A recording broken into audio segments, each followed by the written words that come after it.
Bien, buenas tardes. Vamos a comenzar entonces con la clase y vamos a continuar haciendo este ejercicio, ¿ya? La pasada clase habíamos empezado a desarrollar esta estructura de tanque elevado y habíamos entonces aprendido a calcular la carga de viento y el momento volcador que genera el viento, ¿no?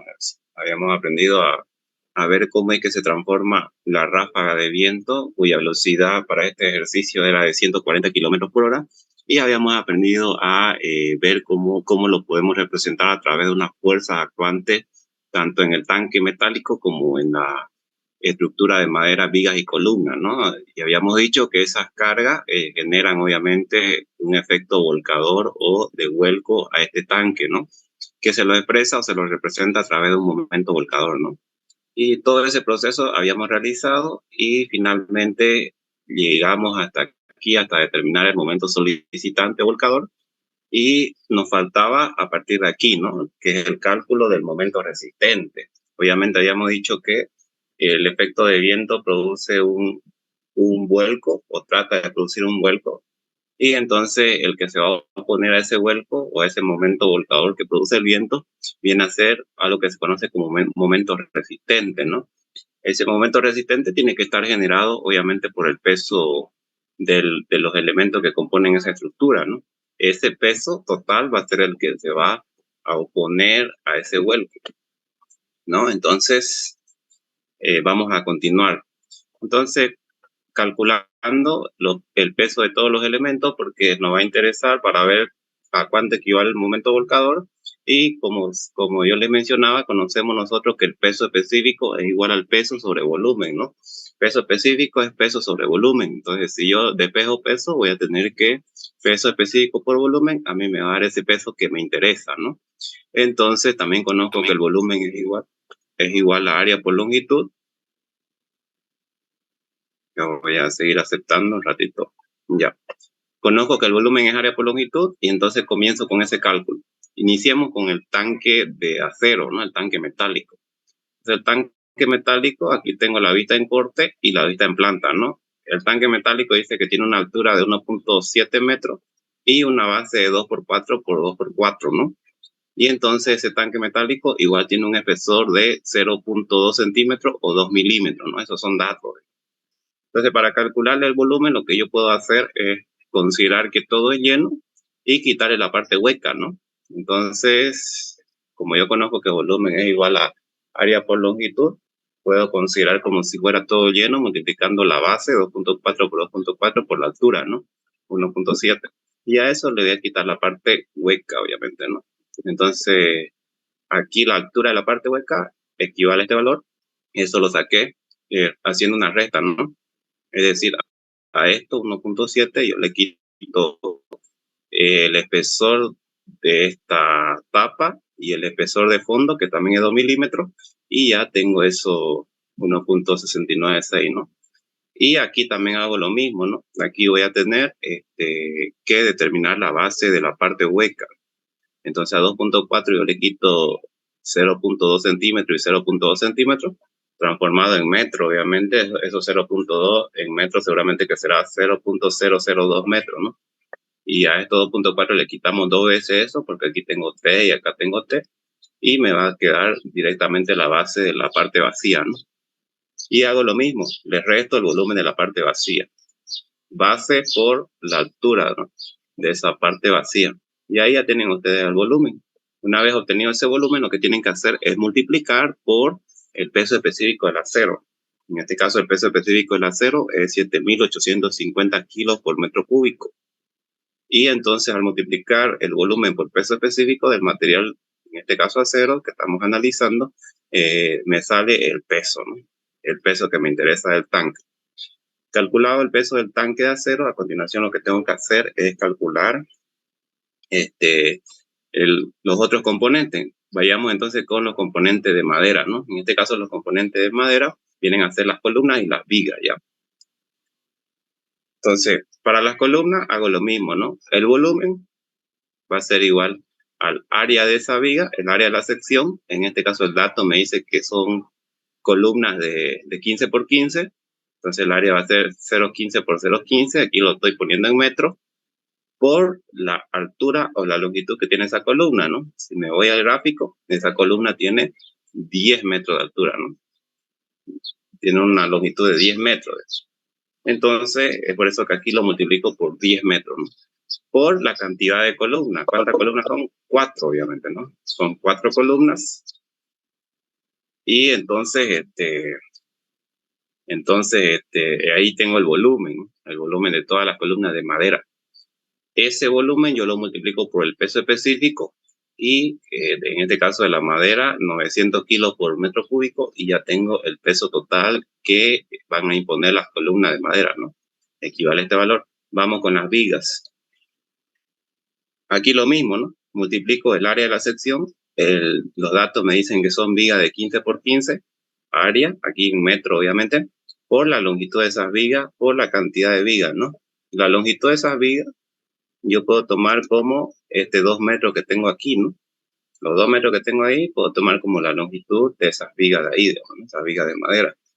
Entonces, para ver la cantidad de vigas de madera, yo tengo que contar de la siguiente manera. Aquí tengo viga de madera, acá también y acá también, ¿no? La de aquí no es de madera, ¿ya? La que está en contacto con el suelo siempre es, y sí o sí tiene que ser, una viga de hormigón armado, ¿ya? Por eso acá está el dato de esa viga, ¿no?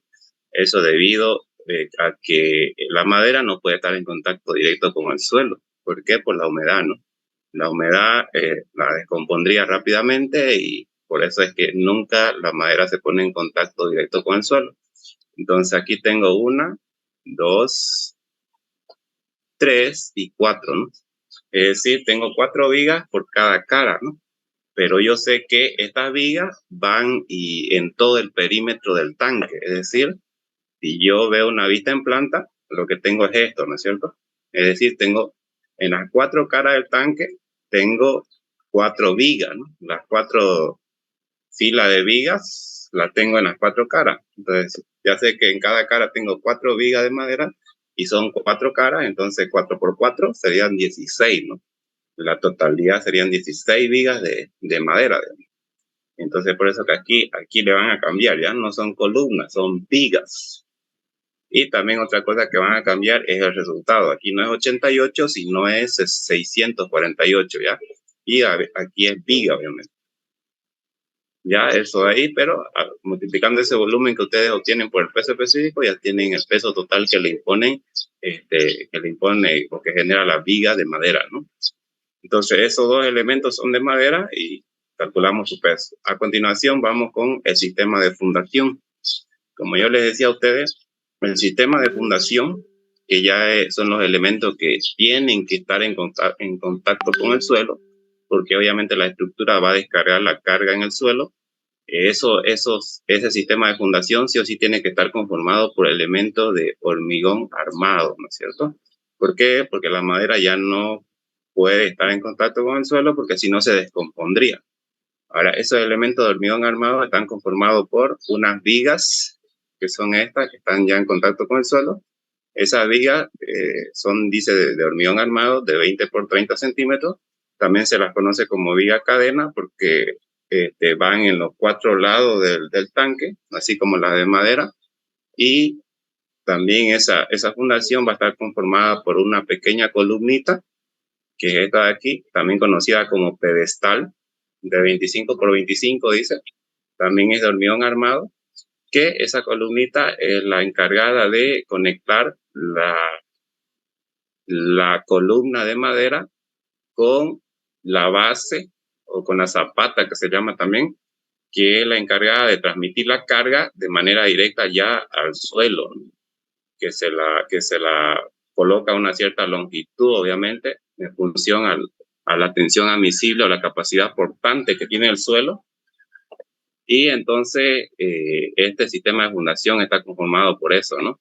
Vigas de hormigón armado, columna o pedestal esta de aquí de hormigón armado, acá están los datos, y la zapata de hormigón armado igual, ¿no?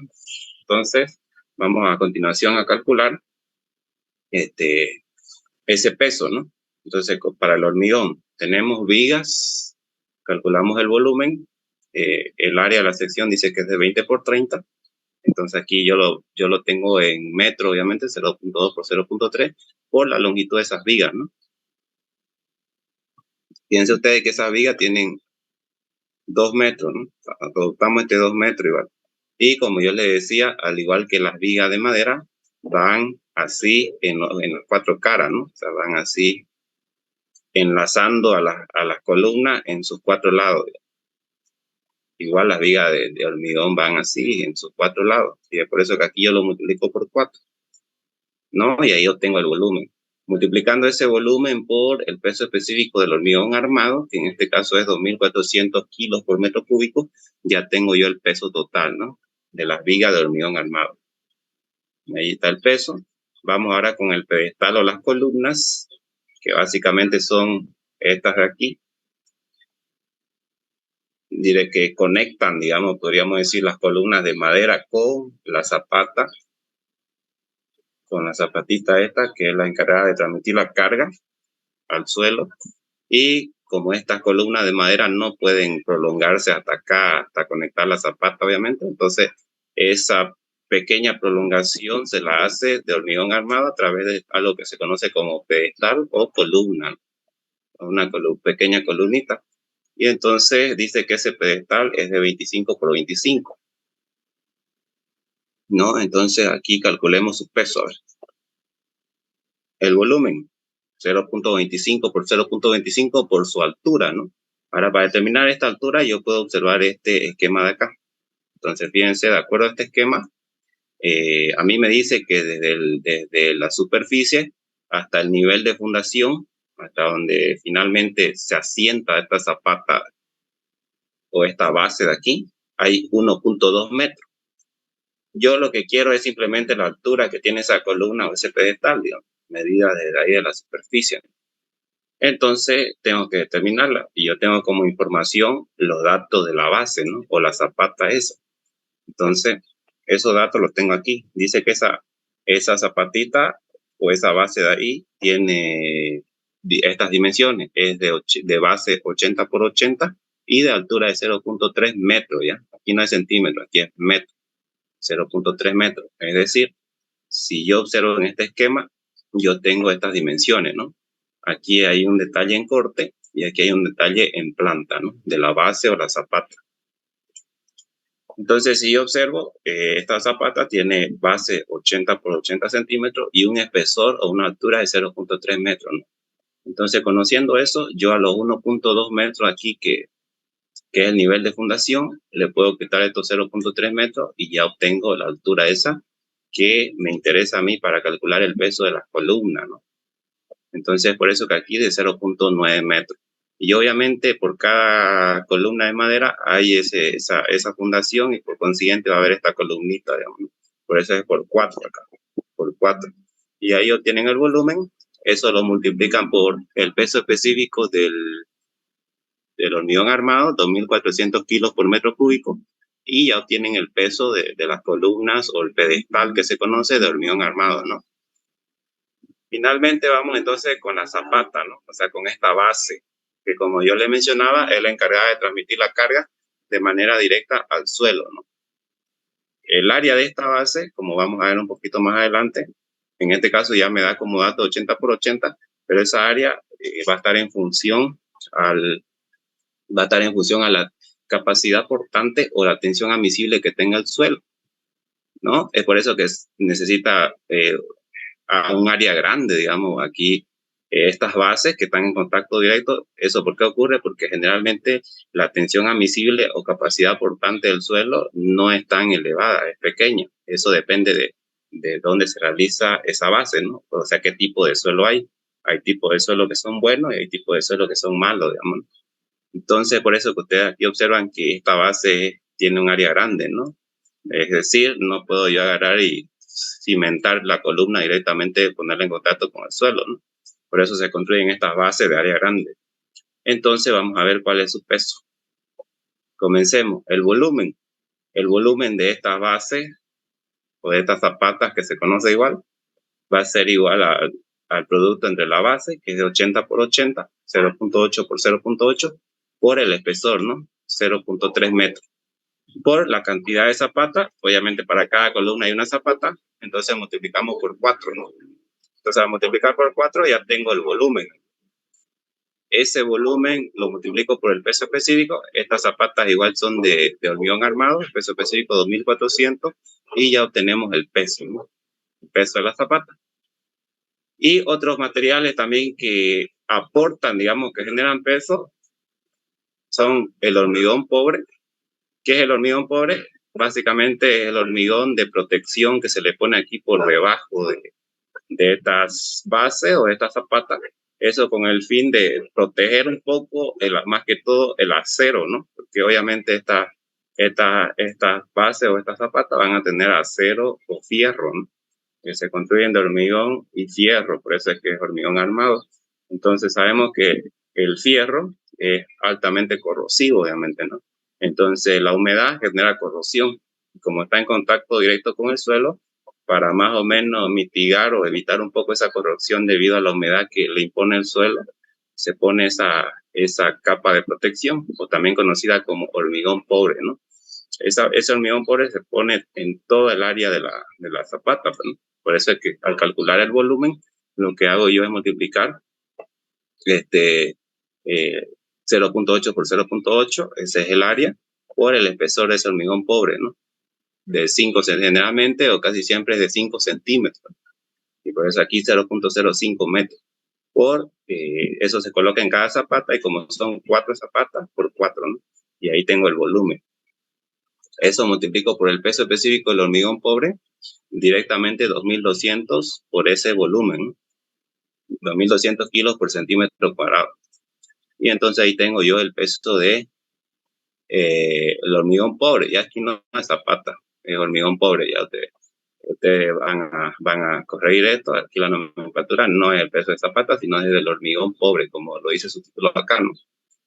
Y también fíjense que hay otro material que aporta también, o que genera ese contrapeso para evitar ese vuelco del tanque, que en este caso viene a ser el relleno, ¿no? O el peso del suelo o el relleno que está por encima, aquí, ¿no? Y mejor lo detalla, digamos. Obviamente ese relleno o ese suelo que está por encima aquí de la base o la zapata, sin contar este pedestal, el área de este pedestal, obviamente, porque ahí ya esa columnita la hemos tomado en cuenta, esa columnita de hormigón armado, pero en todo lo demás de la base está ese relleno, ¿no? Que tiene una altura de 0.9 metros. Entonces, ese relleno o ese suelo que actúa ahí también va a contribuir a generar un contrapeso para evitar el vuelco del tanque, ¿no? Hay que considerarlo. Entonces, lo calculamos. Comencemos. Primero, volumen. Yo voy a considerar como si fuera todo, el relleno estuviera en todo, y obviamente le voy a quitar el área de esta columnita que ya la calculó, este pedestal, que ya lo he calculado, ¿no? Que ya he calculado su peso. Entonces, eso es lo que hago. 0.8 por 0.8 menos esa área de ahí, ¿no? 0.25 por 0.25. Eso por la altura. La altura de ese relleno, que es esto aquí, 0.9 por 4, ¿no? ¿Por qué? ¿Cuántas zapatas son? Son 4, ¿no? Entonces ahí tenemos el volumen de ese relleno, volumen total. En cada una de las zapatitas va a ir ese relleno. Eso multiplicado por el peso específico del suelo, estimado en 1800 kilos por metro cúbico, y ahí entonces obtenemos el peso que le contribuye ese relleno, ¿no? Aquí directamente. Y finalmente calculamos el peso total. Hacemos la suma de todos los pesos de los materiales que hemos calculado, tanque, la madera, el hormigón y hormigón pobre y el suelo, y finalmente sumamos todo, ¿no? Y ahí tenemos lo que se conoce como carga muerta, ¿no? Carga muerta es debido al peso de todos los materiales que componen la estructura, digamos, ¿no? Esta carga muerta es la encargada de generar, como yo le mencionaba, el momento resistente, va a ser la encargada de generar el momento resistente que se va a oponer al momento volcador. Ya lo vamos a esquematizar. se va a oponer al momento volcador que le induce el viento a este tanque, ¿no? Ya vimos obviamente que va a existir un momento volcador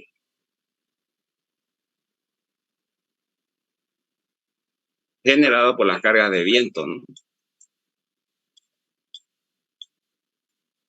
Entonces, ese momento volcador es equilibrado por este momento resistente generado por el peso, ¿no? Respecto a este punto B, ¿ya?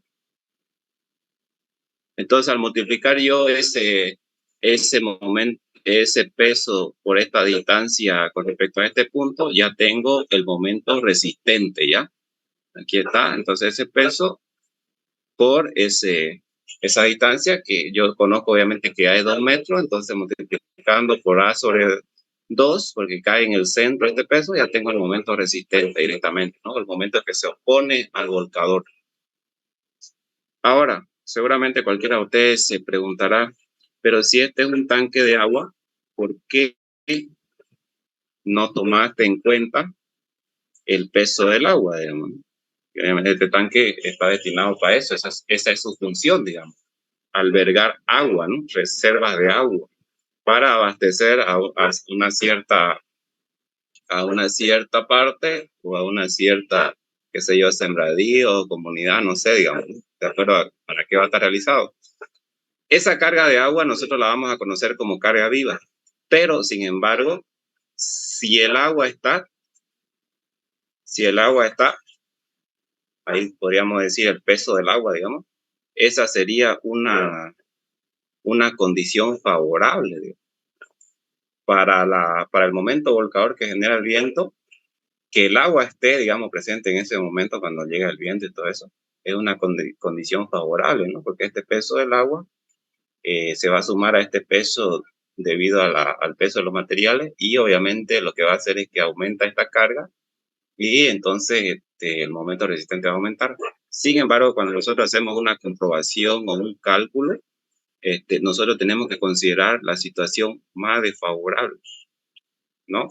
Y en este caso, la situación más desfavorable cuando actúa cuando nosotros comprobamos al vuelco a un tanque cualquiera que sea, es que considerar que el tanque está vacío, es decir, considerar que el agua no está presente, digamos, ¿no? Porque como esa agua puede o no puede estar presente, es una carga viva, digamos, puede que el tanque a veces esté lleno y puede que a veces esté vacío.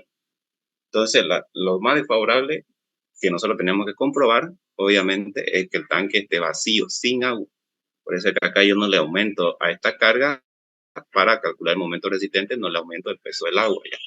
No se lo tiene que aumentar, digamos, porque hay que considerar la situación más desfavorable, que es que el tanque está vacío, ¿no? Por eso aquí, para verificar, yo no le he considerado esa carga, ¿no? Es solamente el peso de los materiales que conllevan la carga muerta que siempre van a estar presentes, ¿no? Porque es el peso de la estructura y de los materiales que generan esta carga o este contrapeso. Verificando la estabilidad. Entonces, yo le decía a ustedes que para que se verifique la estabilidad y esta estructura esté segura frente al vuelco, se tiene que cumplir esta condición, ¿no? Que el momento resistente tiene que ser mayor o igual a 1.5 el momento solicitante. Entonces reemplazamos, ¿no? El momento resistente es este de aquí y el momento solicitante ya es el que hemos calculado arriba, que viene a ser directamente este de acá, ¿no? Y entonces, aplicando, veo que no se cumple la condición. Entonces, fíjense, no cumple la condición y entonces aquí la única solución cuando no se cumple esto, si es que te fuera un cálculo real, obviamente, aquí como es para efecto académico, solamente hay que verificar si cumple o no cumple, pero si fuera un cálculo real, lo que hay que hacer es aumentar el peso, ¿no? Este contrapeso hay que aumentarlo. Se podría aumentando las secciones de los materiales, es decir, aumentando las dimensiones de estas vigas y columnas de madera y de las vigas y columnas de hormigón armado, ¿no? Es decir, aumentando el peso, pues, mientras más peso, más momentos resistentes se va a generar, ¿no? Habría que ver cuál es el peso que más influye y todo eso, ¿no? O también poniendo más profundo esto, ¿no? haciendo la base un poco más profunda. Eso, ahí ganamos que este relleno aumente, por consiguiente va a aumentar este peso, ¿no? del suelo. Otra cosa que se podría hacer también es aumentando la separación entre las columnas, ¿no? Que esto no sea muy angosto, digamos, podría ser igual, ¿no? Pues, pero esa solución en la mayoría de los casos no se puede dar, ¿no? Porque el tanque está determinado para un cierto espacio. Entonces yo, por ejemplo, aquí puedo aumentar esta separación a 4 metros, ¿no? 4, que sea de 4 por 4. Y ahí ¿qué logro ahí? Que este brazo de palanca aumente, obviamente. Al aumentar este brazo de palanca, va a aumentar la distancia que hay entre la resultante con el punto B, obviamente, ¿no? Entonces va a aumentar esto. Eso va a conllevar un aumento del momento resistente. También puedo hacer eso, darle una mayor separación. Sin embargo, en la mayoría de los casos, esa separación está limitada, ¿no? Por el espacio que hay, digamos, en el lugar donde se está construyendo el tanque. Entonces, esas serían posibles soluciones. Y caso que esa área donde se va a construir el tanque esté restringida, lo que se tiene que hacer acá es de aumentar el peso de los materiales, ¿no? Aumentando su sección, etcétera. Bien, entonces así de esa manera se realiza la verificación ya. A continuación, lo que vamos a hacer nosotros es primeramente lo siguiente: verificar si esta zapata, cuya área ya nos las han dado de 80 por 80, es capaz de resistir la carga que le impone el tanque o no es capaz, digamos. Esa área, como yo le mencionaba al principio, está en función de la tensión admisible del suelo. Es decir, el suelo va a tener una tensión admisible, ¿no? O capacidad portante, que se le llama, que es la tensión que puede soportar ese suelo sin llegar a la falla, sin hundirse o sin fallar, ¿no? Eso se determina a través de ensayos de laboratorio, etcétera, ¿no? Los laboratorios de suelo determinan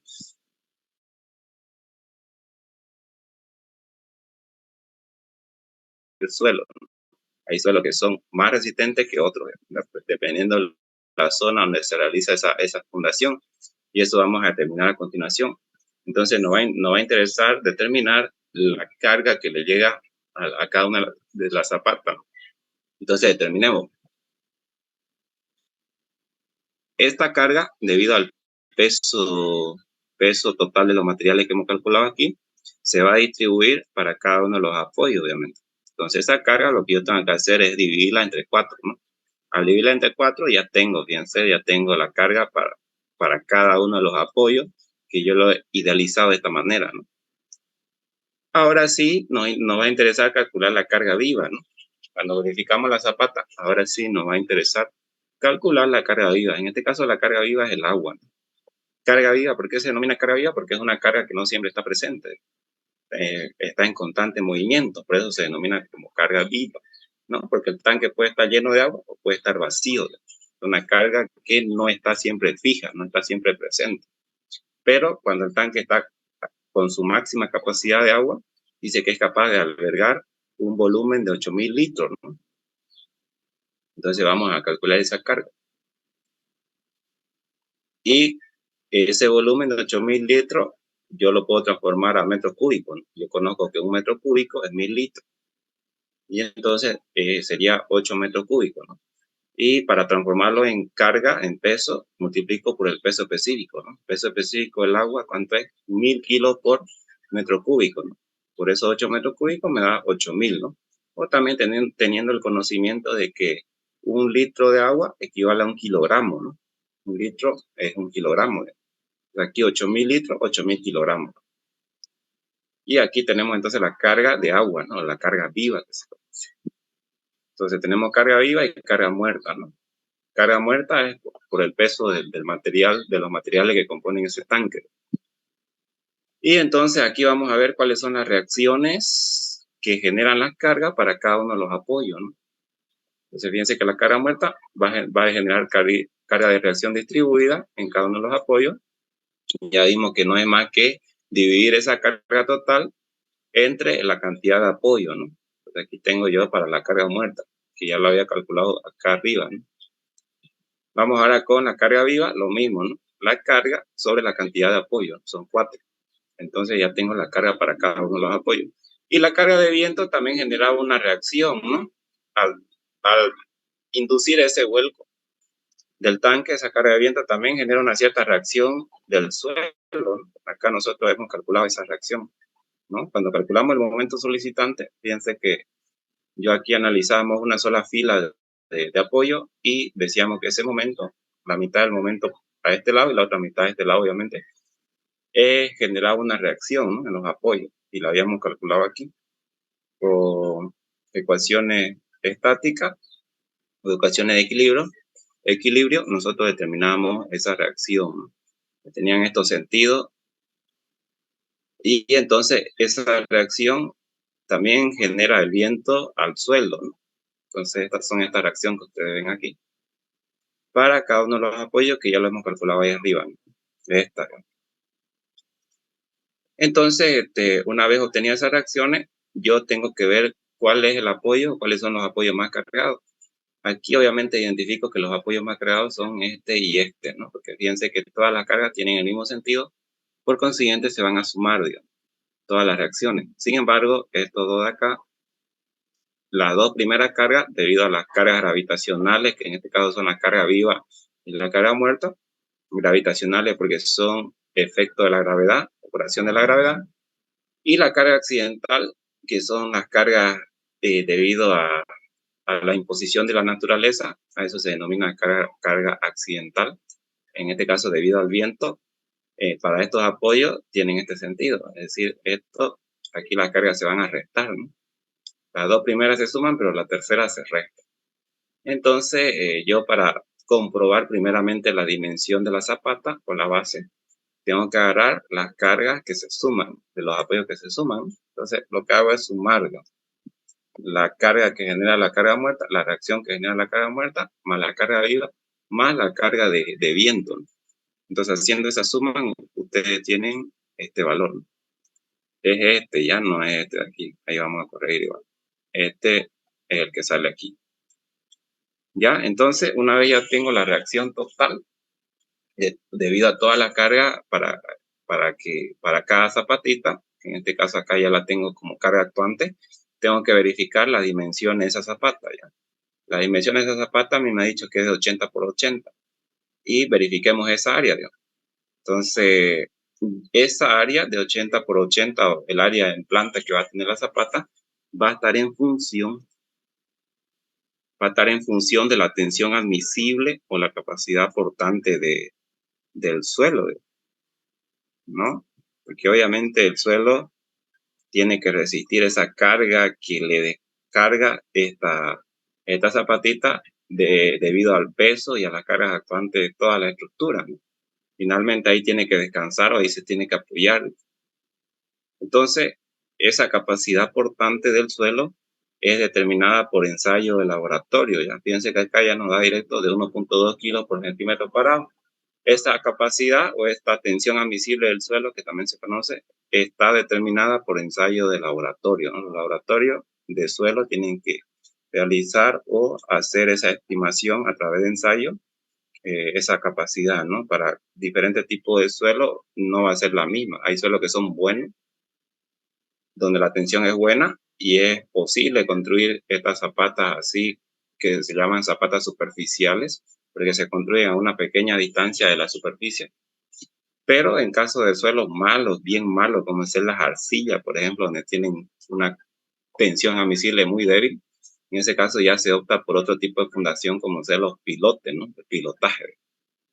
Entonces, en función a esta, verifiquemos esa dimensión 80 por 80. Yo conozco que la tensión es igual a fuerza sobre área, ¿no? Entonces, la fuerza va a ser igual al área de la base, ¿no? O de la zapata, que eso es lo que voy a verificar. Ahí tenemos nosotros la base, es una base cuadrada, y lo que vamos a verificar son las dimensiones que hemos obtenido al inicio, ¿no? B por B, ¿no? Vamos a ver si esa de 80 por 80 que hemos adoptado al inicio está correcto o no está. Entonces, aquí el área va a ser toda esta área de superficie de base, B por B, y de aquí me va a quedar B cuadrado y de espejo B, ¿no? B va a ser igual a raíz cuadrada de P sobre la tensión admisible. Esta P es la carga actuante, obviamente, ¿no? La suma de todos los pesos. Y entonces ahí ustedes tienen un valor. Ese valor es la dimensión requerida que se requiere para esa superficie de base para no sobrepasar esta tensión admisible de acá, ¿no? Es decir, yo no le puedo poner una dimensión menor porque si no, no va a cumplir con la tensión admisible del suelo o la capacidad portante, ¿no? Si yo le pongo una dimensión menor a esta, ese suelo va a fallar por corte, ¿no? Se va a sobrepasar a su tensión admisible. Entonces, fíjense que nos sale que la base requerida es esta. Y nosotros habíamos adoptado una base de 80, ¿no? Entonces, quiere decir que está correcto, cumple, digamos. Entonces, esa es una primera verificación que tenemos que realizar, verificar si la dimensión de la zapatita que hemos adoptado al inicio está correcto o no. Luego que hacemos verificación a la zapata, vamos a hacer verificación a las columnas, ¿ya? A las columnas de madera, obviamente. Y esa verificación a las columnas se la hace en dos fases. Una primera verificación, vamos a verificar cada columna, es decir, por elemento. La verificación por elemento, cada columna actuando de manera individual. Y una segunda verificación que vamos a hacer es a la columna actuando de manera conjunta, ¿no? Las cuatro de manera conjunta, por eso acá dice por conjunto. Entonces, iniciemos con la primera verificación por elemento. Entonces, fíjense ustedes cómo es que trabajan estas columnas. Si es que consideramos nosotros que estas vigas, que generalmente sí es así, en algunas ocasiones no, digamos, por eso es que también se hace la verificación por conjunto, pero en la mayoría de los casos, estas vigas que ustedes ven que conectan las columnas, generan una articulación o lo que hacen es arriostrar esos puntos de apoyo, o sea, lo articulan. Y por eso es que esta columna que está comprimida, obviamente, va a tener una deformación de compresión de esta manera. Es decir, esos puntos van a estar fijos, son apoyos fijos, no se mueven o no se desplazan, ¿no? Si yo no estuviera, y es por eso que se ponen esas vigas, ¿ya? Para disminuir la deformación de la columna, porque si yo no tuviera esas vigas de arriba ahí, obviamente la deformación de esta columna sería considerable, digamos. O sea, algo así, más o menos así, ¿no? Entonces, esto es desfavorable. ¿Por qué? Porque aquí obviamente el pandeo se va a manifestar mucho más, va a ser mucho más excesivo. Y entonces, para evitar eso, la columna sí o sí se va a pandear, digamos, porque su deformación de pandeo es muy excesiva. Para evitar eso, lo que se hace es colocar vigas de arriostre, ¿no? O vigas de arriostramiento. Por eso es que se colocan esas vigas que ustedes ven, digamos. Eso permite que la longitud de pandeo disminuya, ¿no? ¿Cómo disminuye? Pues fijando los puntos donde conectan esas vigas, ¿no? O articulándolo, digamos. Por eso es que cuando analizamos nosotros la compresión de la columna, la carga se divide o la columna se va a dividir en cuatro tramos. Cuatro tramos de cada uno de 2.5 metros. Entonces nosotros basta con que analicemos un solo tramo para ver cuál va a ser la capacidad a compresión de esa columna. Es todo eso gracias a las vigas, ¿no? A las vigas de ariostramiento que fijan o articulan esos puntos. Si no tuvieran esas vigas de ariostramiento, tendríamos que tomar en cuenta los 10 metros, ¿no? Los 10 metros de longitud, ¿no? Y en ese caso ya seguramente que sí o sí esta estructura se va o va a fallar por pandeo, digamos, o sea, pandear o se va a deformar lateralmente de una manera excesiva. Entonces, fíjense ustedes que por eso es que aquí yo, cuando analizo por elementos, solamente tomo un tramito nomás, ¿no? O sea, 2.5 metros, porque yo sé que la longitud total es 10 metros. Entonces, lo que yo quiero obtener es, obviamente, solamente la longitud de un tramo, que viene a ser la separación de viga a viga, ¿no? Obviamente, como yo tengo 1, 2, 3, 4 tramos, si a esta longitud total lo divido entre 4, ya tengo la longitud de un solo tramo, ¿no? 10 sobre 4, en este caso, 2.5 metros, ¿no? Y como esos puntos están fijados, es decir, están articulados, ¿no? Se articulan o se fijan, es lo mismo, ¿no? Por eso aquí yo los extremos para considerar esto es articulado, ¿no? O sea, vínculos articulados. Y entonces ahora desarrollemos. Lo que resta hacer es lo que ya veníamos haciendo, ¿no? Lo que vimos en columna, digamos. Propiedades geométricas, inercia con respecto a X, inercia con respecto a Y. Como es un cuadrado, tanto para un cuadrado como para un círculo, ya vimos que las inercias con respecto a ambos ejes son las mismas. Entonces aquí, luego que calculamos la inercia, base por altura al cubo sobre 12, a continuación lo que hacemos es calcular los radios de giro, ¿no? Radio de giro en X, radio de giro en Y, ¿no? Obtenido el radio de giro, seleccionamos el menor, ¿no? En este caso, en ambas direcciones el radio de giro es el mismo. Luego lo que hacen es calcular la Evertez, obviamente. La Evertez, con ese valor de Evertez comprueban qué tipo de columna o cómo se clasifica esta columna. Observo que ese valor es mayor a 57, por consiguiente se considera una columna larga. Para la columna del tipo A, que es la que estamos usando, el material madera del tipo A, que es el material que estamos usando, el valor límite es 57, ¿no? Fíjense, este valor me salió mayor.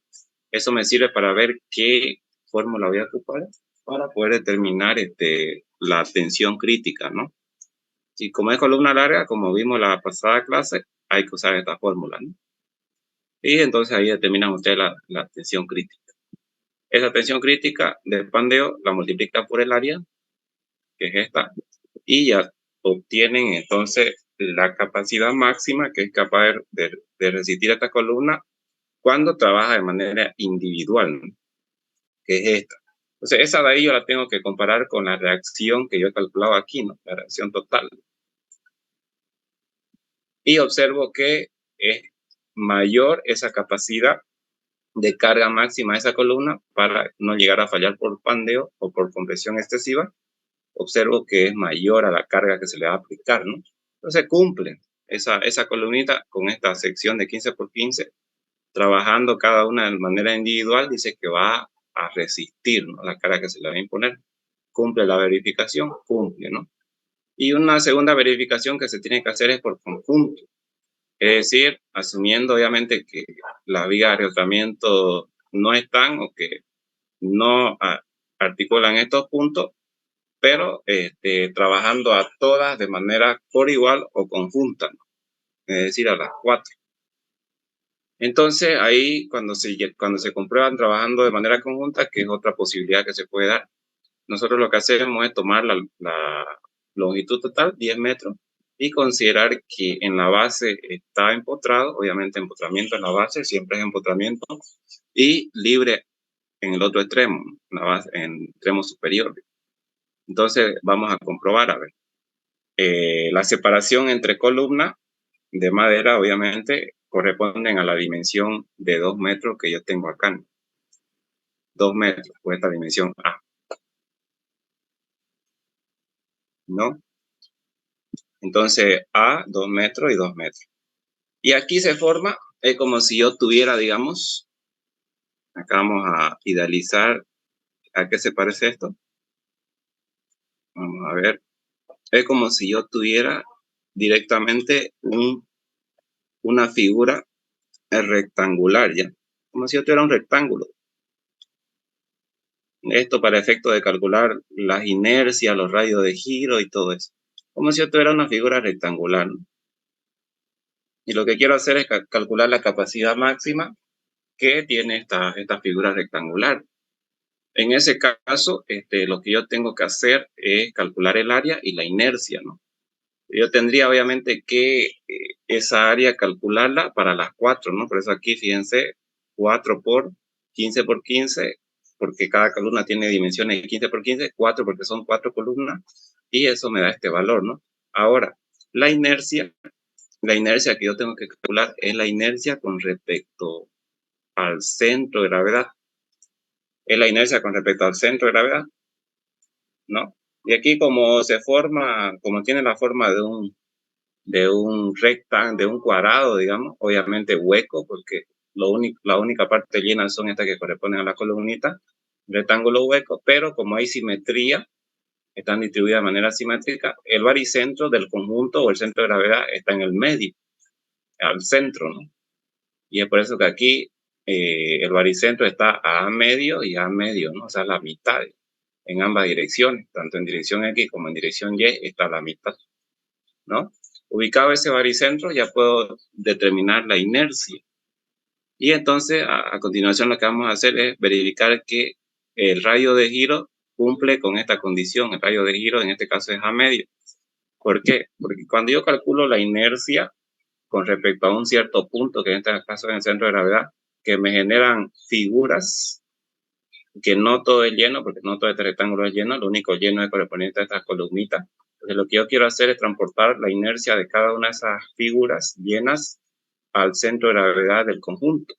Eso lo hago a través de la fórmula de Steiner, ¿no? De la fórmula de Steiner me dice que es igual a la inercia de la figurita individual más el transporte de esta inercia, que sería el producto del área por el producto del área de la figura por el brazo de palanca, es decir, la distancia que hay desde el baricentro de la figura en análisis hasta el centro de gravedad del conjunto.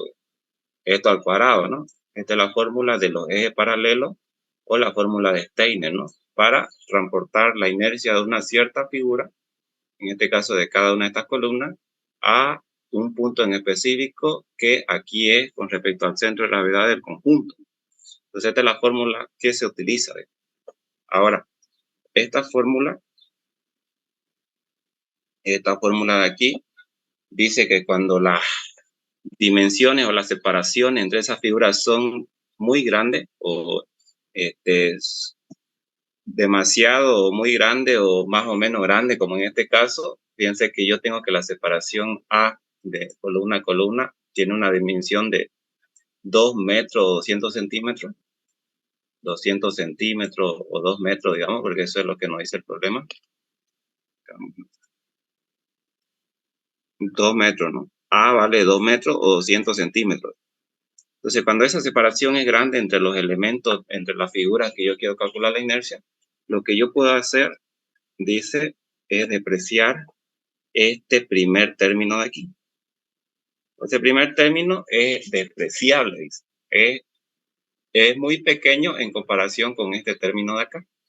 Y eso sucede porque aquí la separación entre las figuras es grande, es 200 centímetros o 2 metros. Es una separación considerable, entonces podemos despreciar este primer término. Eso no sucede en figuras donde esta separación es pequeña. Por ejemplo, si es de 20 centímetros, 10 centímetros, así. Ya ahí en ese caso, esta es comparable con esta, no se puede despreciar. Pero aquí se desprecia, ¿no? Porque esta es muy pequeña en comparación con esta, ¿no? Porque la separación entre los elementos es demasiado grande, ¿no? Entonces, en este caso podemos despreciar esto y decir que eso tiende a cero. Y es por eso que aquí, fíjense, cuando yo calculé la inercia, lo tomé en cuenta esto de acá, digamos. Y eso de ahí va a ser igual, como esta forma de una figura cuadrada, nosotros sabemos que para un cuadrado la inercia con respecto a ambos ejes es la misma. Por eso aquí yo digo inercia en X igual a inercia en Y va a ser igual a, así haciendo operaciones, va a ser igual a 4 veces, porque son 4 figuritas o 4 columnitas, el área de esa figura por la distancia de cada una de esas figuras desde su baricentro con respecto al centro de gravedad, ¿no? Y esa distancia de cada una de las figuras de su baricentro con respecto al centro de gravedad es la misma para todas, ¿no? Y para todas es A medio, digamos, la mitad de A, ¿no? Porque ese centro de gravedad del conjunto está en el centro, digamos. Entonces, por eso es que aquí ustedes ven que este brazo de palanca es A medio, al cuadrado, ¿no? Si hacen operaciones ustedes, le va a quedar esto. El área, obviamente en el examen no es necesario que ustedes se pongan a deducir, ¿no? Directamente aplican la fórmula, ¿no? Pero es para que vean de dónde sale. Entonces aquí haciendo operaciones, este cuadrado pasa con A al cuadrado y este cuadrado de aquí pasa con este de acá, ¿no? Que es 4. Entonces ese 4 se va a ir con este 4, ¿no? Y me queda eso. Y sabemos que el radio de giro es igual a raíz cuadrada de la inercia sobre el área, ¿no? Entonces aquí nosotros tenemos la inercia, que ya sabemos que es esta, y el área que va a ser 4 veces el área ahí, porque son 4 figuras, ¿no? Entonces aquí ustedes pueden simplificar, esta se va con esta, y finalmente me va a quedar raíz cuadrada de A al cuadrado sobre 4, ¿no? que haciendo operaciones me queda esto de acá, A sobre 2, ¿no? Entonces piense que ese va a ser el radio de giro que nosotros tomemos cuando analicemos el trabajo en conjunto, la mitad de la separación, ¿no? Es decir, A sobre 2. Y reemplazamos A medio, A vale 2 metros, 200 centímetros. Con ese valor del radio de giro ya puedo calcular level test, ¿no? Y level test va a ser igual a el factor de vínculo K, que como yo sé ya que es un empotrado libre, ese factor vale 2. La altura o la longitud de ese elemento, que es 10 metros o 1000 centímetros, y sobre el radio de giro, ¿no? Finalmente lo que obtengo ahí es level test, ¿no? Level test sale 20. Viendo mis parámetros para clasificar esta columna o cómo se comporta, yo veo que se comporta como una columna corta, ¿no? O de menor a este valor límite. Columna corta. Y cuando hay columna corta, la tensión crítica es igual a la resistencia a compresión paralela a la fibra, ¿no? Que vale 145 kilos por centímetro cuadrado. Todo esto ya lo hemos visto cuando avanzamos el tema de columna, ¿no? En la clase anterior. Entonces, esa tensión crítica la multiplican ustedes por el área, esta de acá, y determinan que la capacidad de carga, la carga que puede soportar el conjunto, las cuatro actuando de una manera conjunta, es esta, ¿no? Esta de aquí. Esa se la compara con la carga total, ¿no? Ya no la carga para cada apoyo, sino la total. Es decir, vendría a ser la suma de esta más esta, ¿no? Que es la total, digamos. Si estamos analizando el conjunto, estamos analizando el trabajo de las cuatro, y las cuatro van a resistir la carga total, ¿no? Y entonces la suma esa, por eso acá yo consideré la carga total. Cumple, ¿no? Porque fíjense que la capacidad de las cuatro actuando de manera conjunta es mayor a esa carga total que se le va a imponer. Entonces quiere decir que cumple la condición. Entonces las columnas van a resistir tranquilamente, digamos. Es más, están sobredimensionadas, porque si ustedes ven las capacidades máximas, podemos observar que son casi el doble de las cargas que se le va a aplicar, digamos. Entonces, eso quiere decir que la estructura, las columnas están sobredimensionadas. Podríamos rebajar esto, ¿no? Pero al rebajar eso, va a disminuir el peso, ¿no? Al disminuir el peso, ¿qué va a suceder? Que el momento resistente va a ser más pequeño, digamos. Entonces, fíjense cómo uno juega, ¿no? Con esto, yo ahí puedo disminuir la sección de las columnas para hacer esto que sea un poco más económico, pero eso me va a conllevar a mí que el peso disminuya y el momento resistente sea menor, ¿no? Entonces, con esos dos parámetros, siempre el vuelco y las capacidades, el vuelco, porque obviamente ese tanque tiene que ser estable y las dimensiones de la columna, porque nosotros tenemos que dimensionarlo para que sea más económico posible, ¿no? Con esos dos parámetros hay que jugar siempre cuando hacemos un diseño real de un tanque elevado, ¿no? Bien, entonces ese ha sido el ejercicio de tanque, ¿ya? De manera muy breve y rápida vamos a ver otro tipo de ejercicio, que en este caso sería un ejercicio de lo que se conoce como machimbre, ¿ya? ¿Qué es el machimbre? El machimbre son estos pisos de madera que seguramente todos hemos observado, no hemos parado sobre un piso de madera, y eso es lo que vamos a ver en este ejercicio, ya. Por ejemplo, este ejercicio de machimbre, donde nos dice que tenemos este piso de madera con machimbre, que son estos tablones o entablados que se colocan a lo largo, y eso van a ser sostenidos por unas vigas, ¿no? Que son el sostén de esos tablones, esas tablas de machimbre. Aquí tenemos un esquema, o para el que no haya visto o no se haya parado sobre un piso de machimbre, básicamente es esto, ¿no? Son los pisos de madera, ¿no? Esto de aquí, ¿no? Pues fíjense, estos pisos de madera, por ejemplo, estos pisos de madera están conformados por, ya lo vamos a llevar, están conformados por estos tablones que conforman el piso donde nos asentamos nosotros directamente, donde nos paramos, digamos. A esos tablones los denominamos como machimbres, esos son los famosos machimbres, ¿no? Son las tablas estas, o los largueros, eso, digamos, que generalmente tienen un espesor pequeño, ¿no? 1 pulgada, 2 centímetros, etcétera. Y esos tablones de madera van a estar sostenidos mediante estas acá, que son las vigas, ¿no? Las denominadas vigas. Fíjense, estos elementos son los elementos de apoyo, digamos, para esos tablones. Entonces, nuestro objetivo en este ejercicio que vamos a hacer a continuación es primeramente determinar, uno, la separación que tienen que tener estos apoyos o estas vigas, ¿no?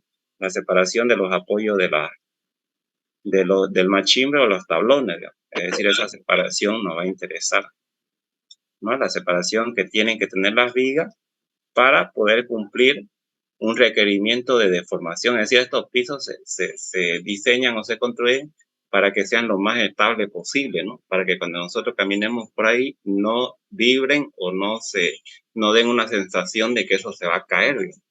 Entonces, esa separación va a estar condicionada por la deformación, por ejemplo, admisible que se le tiene que imponer a estos pisos. En este caso, estos pisos de madera o de machimbre, la deformación admisible es L sobre 500, por ejemplo, ¿no? Si ustedes se acuerdan, cuando hacíamos nosotros vigas de piso, esa deformación admisible directamente eran L sobre 360, ¿no? O sea, para cualquier otro tipo de viga que no sea para un piso de madera, digamos. Entonces, esa separación que van a tener las vigas van a estar condicionadas, por ejemplo, por esta deformación. Ahorita vamos a ver cómo se calcula. Y ese es un objetivo, determinar la separación de los apoyos o de las vigas de apoyo, digamos. El siguiente objetivo va a ser determinar las dimensiones de las vigas de apoyo, ¿no? O sea, cuánto vale esta base, cuánto vale esta altura, por ejemplo, ¿no? Necesaria para resistir la carga que va a actuar sobre este piso de madera, ¿no?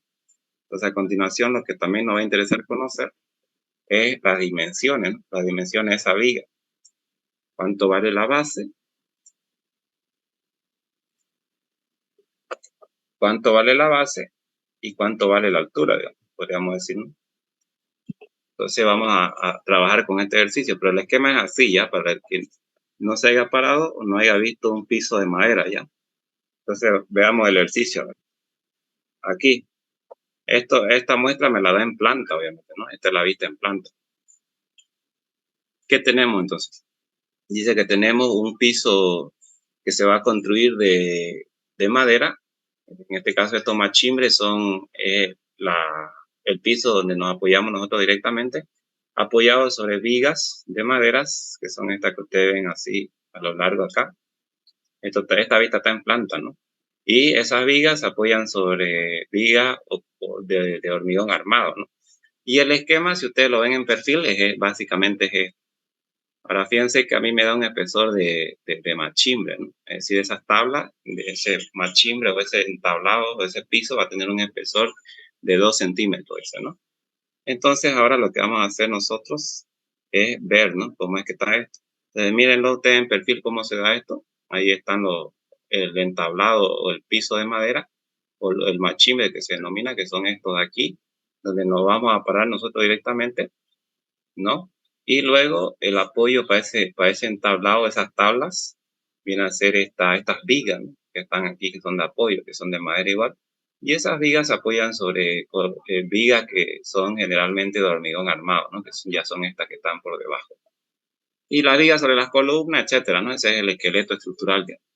Pero entonces nosotros lo que nos va a interesar de manera inicial es verificar o calcular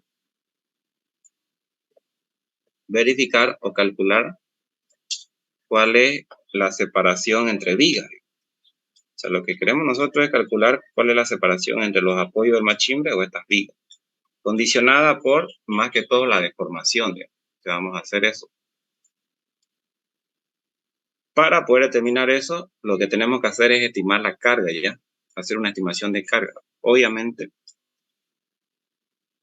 vamos a hacer, obviamente, sobre la losa, vamos a poner por acá, sobre la losa va a estar actuando una carga, ¿no? Una carga actuando en todo el área de losa. En todo el área de losa va a actuar una carga. Una carga que se conoce como carga superficial. ¿Por qué carga superficial? Porque está actuando en todo el área de esa losa, ¿no? De ese piso de madera, una losa de madera, ¿no? Que es donde nosotros nos paramos directamente. Entonces, esa carga que actúa sobre cualquier piso, sea de hormigón armado o de madera, como en este caso, siempre es de dos tipos. O sea, el tipo de carga muerta y el tipo de carga viva. Siempre van a ser esos dos tipos, carga muerta y carga viva, ¿no? La carga muerta es la carga debido al peso propio del material que se compone ese piso. En este caso, este piso es de madera y cuyo espesor dice que es de 2 centímetros. Entonces, que el espesor me lo da, digamos. El espesor de esa tabla, a veces piso de madera, dice 2 centímetros. Entonces, para hacer la estimación de carga, yo para estimar la carga muerta tengo que multiplicar el peso específico del material, que en este caso es madera, por ese espesor, 2 centímetros, ¿no? Fíjense que ya tengo la estimación de ese peso por metro cuadrado, ¿no? Esta es una carga superficial. ¿Por qué es superficial? Porque es una carga estimada actuando en toda la superficie de ese piso, digamos. Por eso es por metro cuadrado, ¿no? Peso específico por el espesor de ese material nos da una carga por metro cuadrado, una presión por metro cuadrado, ¿no? Y es por metro cuadrado porque está actuando en todo el área de losa, ¿no? Cada metro cuadrado. Ahora, el otro tipo de carga, que es la carga viva, como su nombre lo dice, es la carga que puede o no puede estar presente, una carga que está en constante movimiento, una carga móvil, ¿no? Esa carga viva está en función de acuerdo al tipo de uso que se le va a dar a ese piso de madera. ¿Para qué va a ser? Va a ser para simplemente vivienda, dormitorio, va a ser para un salón de eventos, va a ser para un gimnasio, etcétera, ¿no? Diferentes tipos de uso que se le puede dar a una estructura. En función a eso, esta carga viva tiene que estar dada. Hay tablas donde indican cuánto tenemos que tomar de carga viva en función a qué tipo de uso le vamos a dar. Yo no puedo diseñar una losa, un piso dado para resistir carga, o sea, para resistir carga de si esa estructura simplemente va a ser para dormitorio y luego le pongo un gimnasio, no puedo hacer eso, ¿no? Porque la carga para dormitorio o para vivienda simplemente es mucho menor que la carga que se considera si es que se va a poner un gimnasio, por ejemplo, ¿no? Por eso tiene que estar bien estipulado qué tipo de uso se le va a dar al piso, ¿no? En este caso, fíjense que a nosotros ya nos dan una carga de manera directa, ¿no? Aquí con fines académicos, 500 kilos por metro cuadrado, ya está dado, ¿no? Entonces ahí ya tengo las dos cargas actuando en toda la superficie o en cada metro cuadrado de este piso, 18 y 500, ¿no? Y entonces a continuación yo para ver o analizar cuál va a ser la separación de estos apoyos, que es lo que me va a interesar, o de estas vigas, lo que hago, como dice acá, como está acá resuelto, lo que hago es agarrar una faja de 1 metro de machimbre. Es decir, vamos a, y acá lo voy a colocar, vamos a ver cómo es que vamos a realizar esto. Básicamente lo que vamos a hacer es agarrar una faja de machimbre unitaria o de 1 metro, ¿no? Para el análisis vamos a agarrar un ancho unitario, es decir, una faja de machimbre de 1 metro.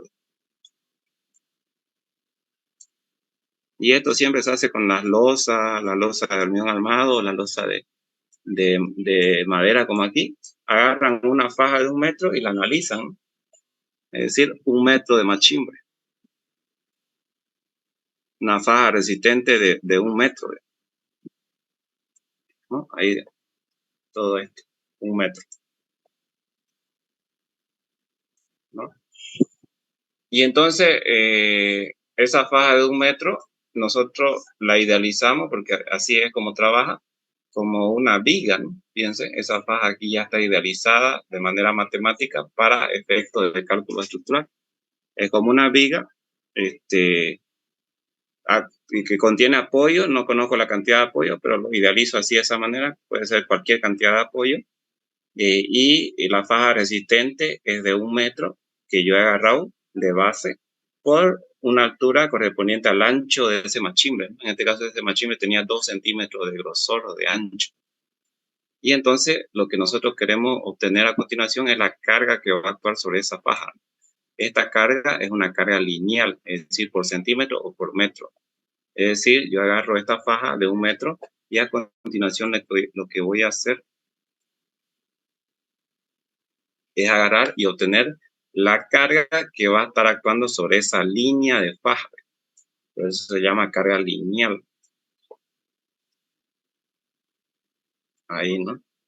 Es una carga actuando sobre la línea de esa faja. Y esa carga lineal nosotros la obtenemos para poder obtener los esfuerzos internos, las deformaciones, etc. Esta carga lineal en toneladas o kilogramos por metro, ¿no? Lineal porque es una carga por cada metro o por cada centímetro. Esto se obtiene multiplicando la carga superficial por la carga actuando sobre toda la superficie de losa.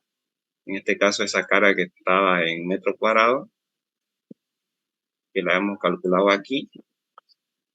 Eso multiplicando por el ancho el ancho del elemento donde vos querés distribuir esa carga lineal. Está aquí, ¿no?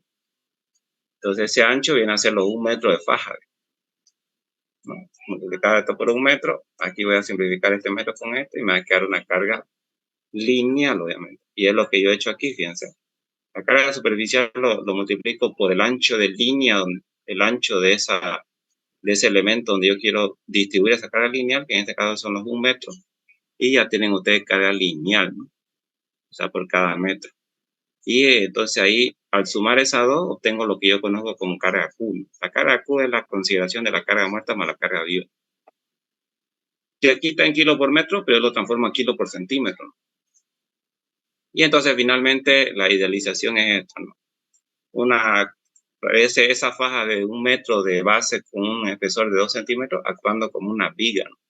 Para calcularle los esfuerzos internos y todo eso, sometido a una carga que hemos calculado aquí, uniformemente distribuida, ¿no? La cantidad de apoyo, aquí yo le puse una cantidad de apoyo aleatoria, ya no conozco, eso está en función de la cantidad de vigas que se le va a colocar ahí. Y mi objetivo es confirmar o calcular esta separación E, ¿no? Para calcular esa separación E, yo puedo realizar los 4 controles que conozco: flexión, corte, deformación y aplastamiento. Pero, como yo les digo a ustedes, en estos pisos de madera, aquí en estos pisos de madera, la condición más desfavorable siempre es la deformación. Y ustedes, cualquiera de ustedes, si es que tienen curiosidad, pueden realizar los otros 3 controles que faltarían: flexión, corte y aplastamiento, y verificar si es que es la condición por deformación en la que rige.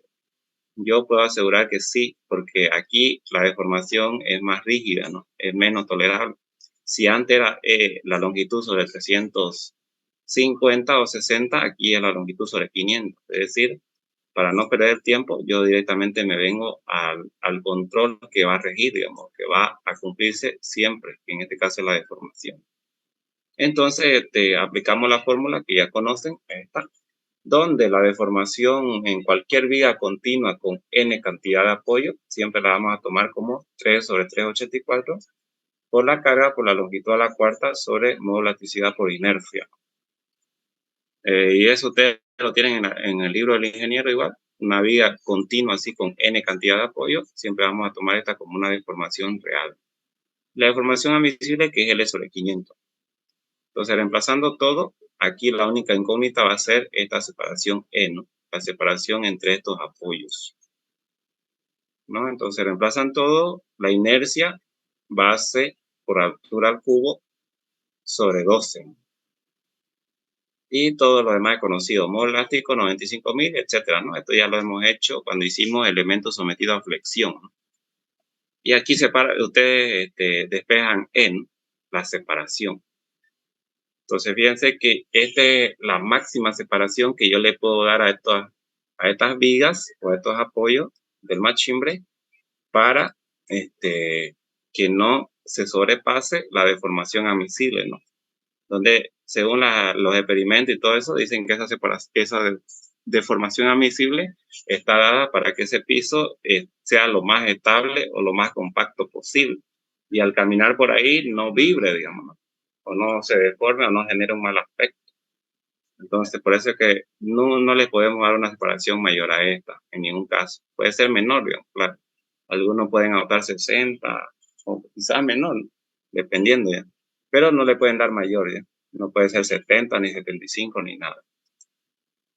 Bien, entonces de esa manera ya vimos cada cuánto tienen que ir las vigas.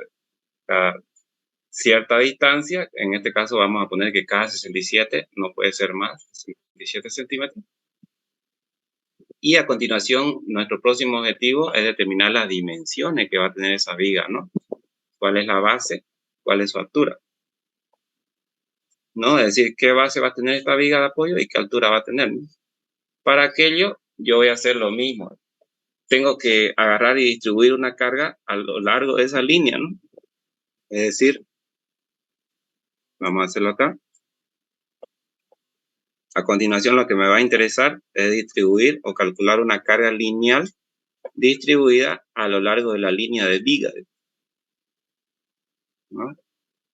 Al igual que hacíamos con la faja de 1 metro, aquí vamos a distribuir una carga o calcular una carga que esté distribuida a lo largo de la línea de viga, ¿no? Es decir, distribuida en toda la longitud de la viga.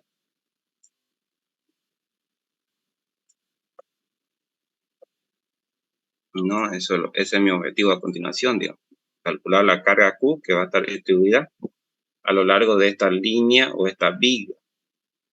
Para obtener eso, tengo que multiplicar yo, al igual que hice con la faja, la carga superficial que está actuando sobre el piso de madera, multiplicarlo por la separación o el ancho de influencia de esa losa sobre la viga, esta separación. ¿Y a cuánto equivale esa separación o ese ancho de influencia? Para entender eso, me tengo que venir a este dibujo de aquí, este dibujo en planta. Entonces, fíjense que si nosotros observamos este dibujo en planta, yo observo que entre viga y viga hay tramos, ¿no? Por ejemplo, aquí este es un tramo, este es otro tramo, este es otro tramo de losa, etcétera. Entonces, como cada una de las vigas resiste, está dada para resistir este piso de madera, entonces yo digo que cada viga va a resistir la mitad de un tramo, donde ese tramo ya nosotros determinamos que la distancia que hay entre los tramos o la longitud o el ancho de esos tramos viene a ser la separación E que hemos calculado, ¿no es cierto?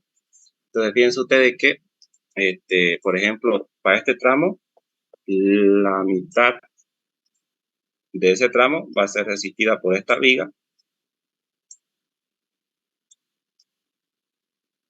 Así.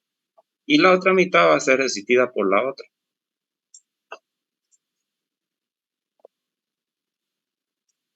Ahí, ¿no?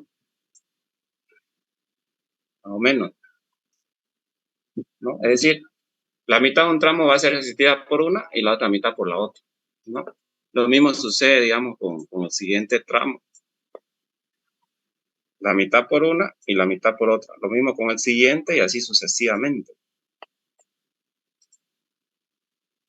¿no? Esa compresión nos sirve a nosotros para determinar cuál es el ancho de influencia. Ahí, etcétera, ¿no? Ponerlo. Entonces, la mitad de un tramo resiste una, la mitad lo resiste la otra, y así, etcétera, ¿no? Ahora, como yo conozco que esta separación de los tramos, que es la separación de las vigas, esto de acá y esto de acá, es igual a E, ¿no? Es el espaciamiento que yo calculaba hace rato, ¿no? Entonces, como yo sé que la mitad de un tramo lo toma una y la mitad del otro tramo lo toma la otra, entonces cada una va a tomar E sobre 2, ¿no?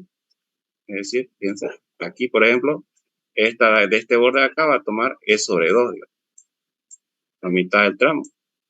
Lo mismo esta de aquí, esto de aquí es E sobre 2, la mitad de la separación E sobre 2, ¿no?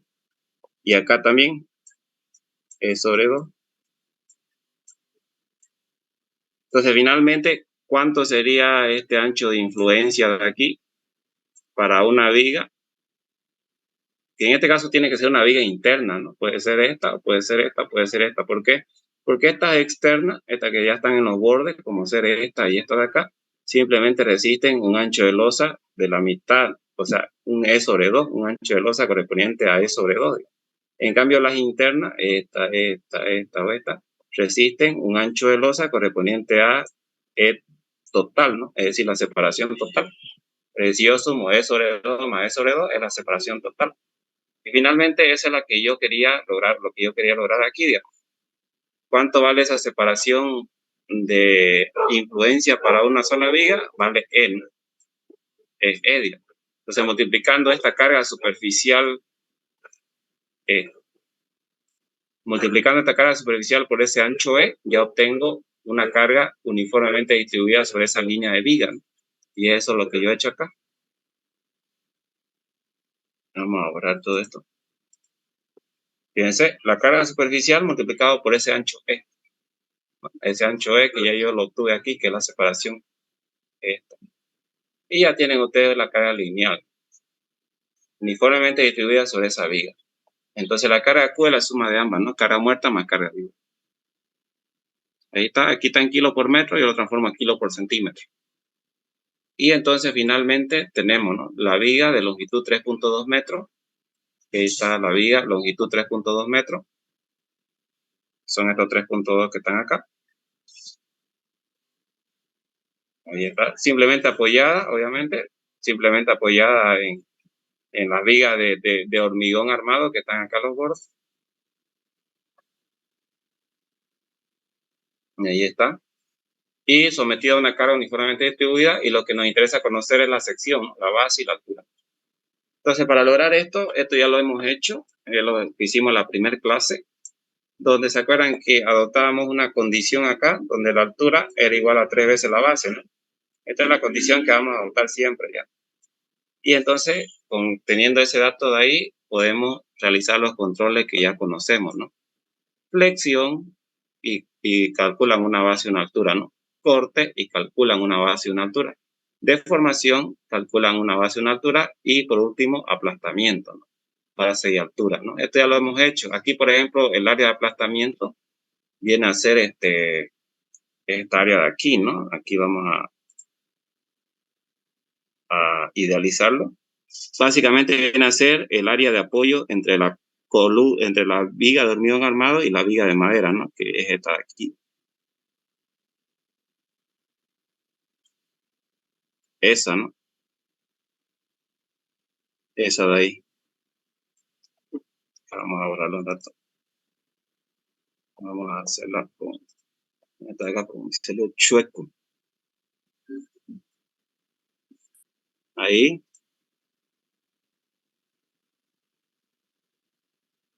Y ahí, ¿no? Esa es el área de aplastamiento. ¿A qué equivale esa área? Esa área que está de aquí tiene como base esta dimensión de la viga de acá, que en el problema dice que esa dimensión es 15, fíjense, 15 por 30, la viga de hormigón armado, y esta otra dimensión de acá correspondiente a la base de la viga, ¿no? Que es incógnita.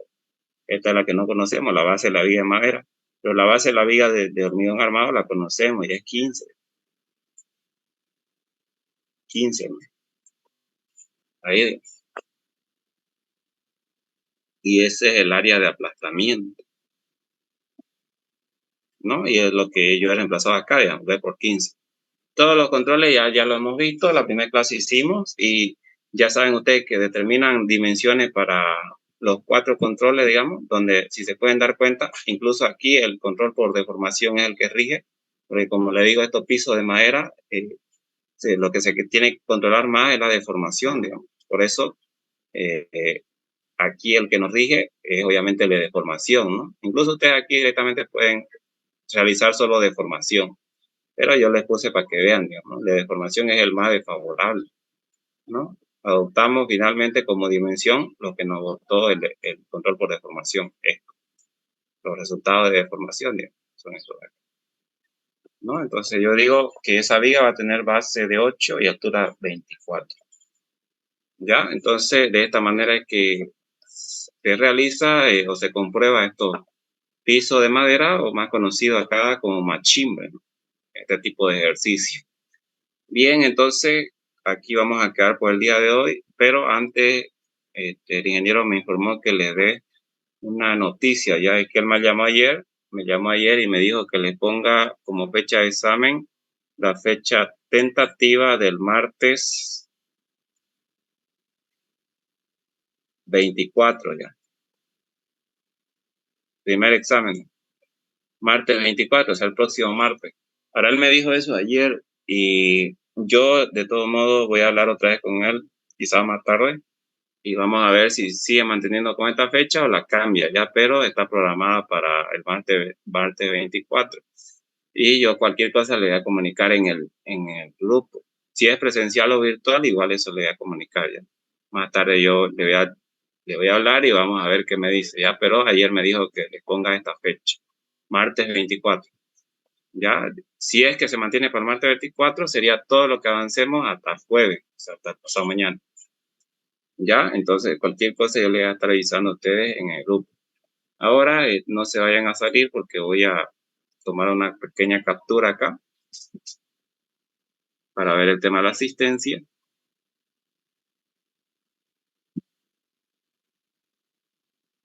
Todo con nombre completo. Sí, todo con nombre completo.